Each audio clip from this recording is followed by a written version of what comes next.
Intanto l'incontro è stato molto proficuo, ringrazio la Prefettura e la Questura per averci incontrati. Abbiamo anche realizzato che città di Vittorio Veneto forse è una città ancora vivibile e a fronte di un aumento della criminalità generalizzata in tutto il Veneto, anche della provincia di Treviso, misura minore rispetto a altre zone d'Italia.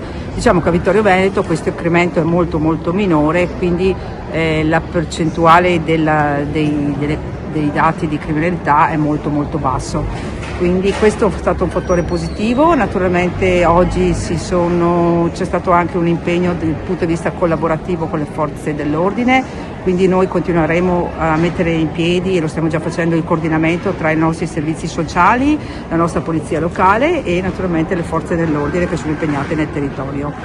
Senta Sindaco, si è detto che stanno arrivando 57 carabinieri in più nella Marca Trevigiana, di questi quanti nel Vittoriese?